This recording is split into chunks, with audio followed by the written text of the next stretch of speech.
Ukraine may have used its new kind of UAV in attacks on the Russian oil industry. On the 29th of January, in the evening or early morning the next day, drones from Ukraine's 14th Independent Unmanned Aerial Vehicle Regiment struck a pumping station in the Druzhba pipeline along the Russian-Belarusian border in Bryansk region. Forbes writes about it. The Druzhba pipeline is one of the world's largest pipelines and is critical to the infrastructure of Russia's most profit-making industry. The resulting fire was large enough to be registered even by NASA's fire detection satellites. Judging by the fire, the strike was precise, noted Estonian analyst WarTranslated.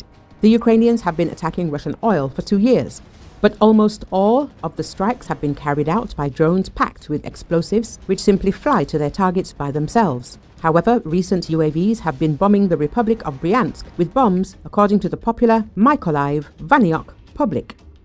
Ukraine has already been using civilian sport planes modified for remote control under which large bombs can be attached. So far, however, it appears that the drones were simply crashing into their targets rather than dropping bombs. An aero-pracked A-22 sport plane loaded with explosives can barely fly more than 600 kilometers round trip. Yet Ukraine has been striking Russian oil infrastructure 1,200 kilometers or further from the front line. Using A-22s in one direction means they can fly missions 1,200 kilometers away instead of just 650. There is no need to drop a bomb when there is no expectation that the attacking drone will return to base, the publication said. The recent attack against Druzhba targeted a pumping station just 40 kilometers from Ukraine, meaning that the endurance of the drone bombers was not a major factor in planning the attack. They may or may not have dropped their bombs and returned to base. Operators could also have dropped their bombs and then directed the drones along a second run to crash into the same target they had just bombed. Double strike.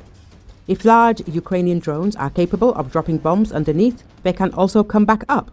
These could be reusable weapons. Each would hit more than one oil refinery or pumping station during its lifetime.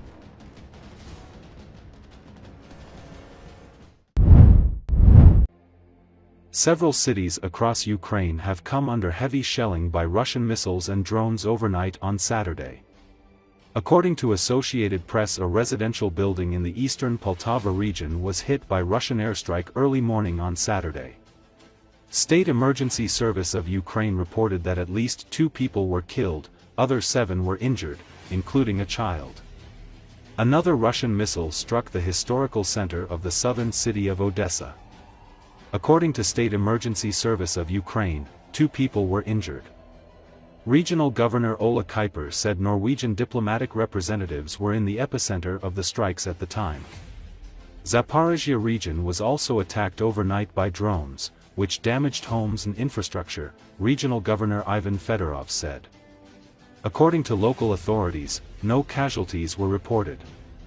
Due to the missile attacks, emergency lockdowns were established in Kharkiv, Sumy, Poltava, Donetsk, Zaporizhzhia and Kirovohrad, state energy company Ukrenergo said.